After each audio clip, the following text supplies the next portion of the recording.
There are a lot of different views about who the Antichrist might be. Some people think it is going to be a pope, such as Pope Francis. Presidents of the United States are often suspected. That includes former President Donald Trump and current President Joe Biden. There are a lot of interesting views about Bill Gates being pushed recently. Among them is that he put microchips in the vaccines, and some people even want to say the vaccines are the mark of the beast, making Bill Gates the Antichrist. I can tell you right now that the vaccines for COVID-19 are not the mark of the beast. Some people are pushing conspiracy that Emmanuel Macron, who's the French president, that he could be the Antichrist.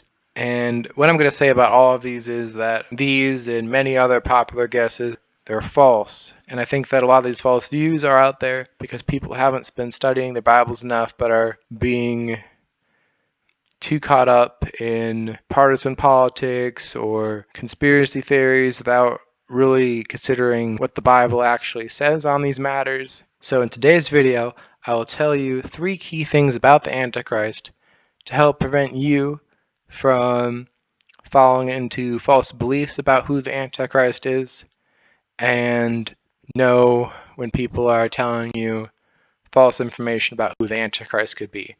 And we're starting right now. We're starting off in Daniel chapter 7, verses 7 and 8. After this I saw the night visions, and behold, a 4th beast, terrifying and dreadful, and exceedingly strong. It had great iron teeth.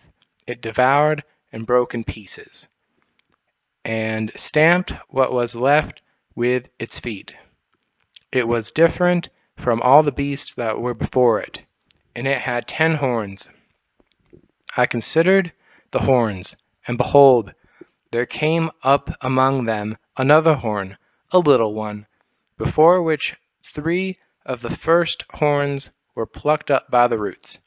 And behold, in this horn were eyes like the eyes of a man, and a mouth speaking great things. A lot of scholars believe that the little horn is the Antichrist, and I believe that as well. And because it's a little horn, that would indicate this doesn't appear to be a key player at first, and it's not going to be as well noticed as a lot of the other people surrounding it. Now, what does that mean in terms of who could be the Antichrist? That's relatively subjective, so I'm going to let you use your imagination on this one. But again, the Antichrist isn't going to appear to be a key player until it's too late. The next verse we're going to read is Daniel chapter 11, verse 21. In his place shall arise a contemptible person, to whom royal majesty has not been given. He shall come in without warning, and obtain the kingdom by flatteries. From this verse, we see that the Antichrist is not somebody who the royal majesty has been given yet, but when he does obtain a kingdom, it's going to be through flatteries. What that means is that a lot of the big shot politicians, like the rulers of countries, they are not going to be the Antichrist. Now, when it says royal majesty, I don't think that just means it can't be a king or it can't be a prince. I think that it can't be a president, a prime minister, a monarch, a dictator, or anything else like that. And this, quote, royal majesty requirement eliminates everyone besides Bill Gates. Some of you might be wondering, well, what about the Pope? I mean, he's just the head of a church, right? Well, the thing about that is that the Vatican became a country in 1929, and the Pope is its head of government.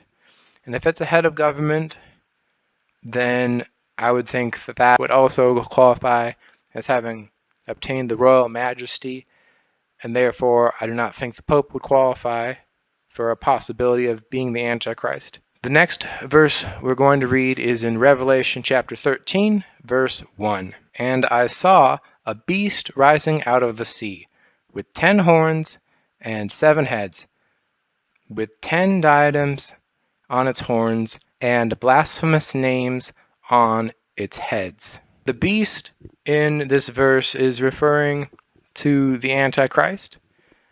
And when it refers to rising out of the sea, that is a reference to the Mediterranean Sea. Rising out of the Mediterranean Sea means that the Antichrist has to come in the general area surrounding the Mediterranean Sea. So if we hadn't already eliminated Emmanuel Macron, the president of France, then we could say that he could possibly qualify. I know that the Pope is from Argentina, but the Vatican is within Italy. But again, we already eliminated them as possibilities of the Antichrist. Looking at this map, you can see that the United States is nowhere near the Mediterranean Sea, and therefore Americans are not going to be the Antichrist, thus eliminating President Joe Biden, President Donald Trump, and Bill Gates as possible Antichrist candidates.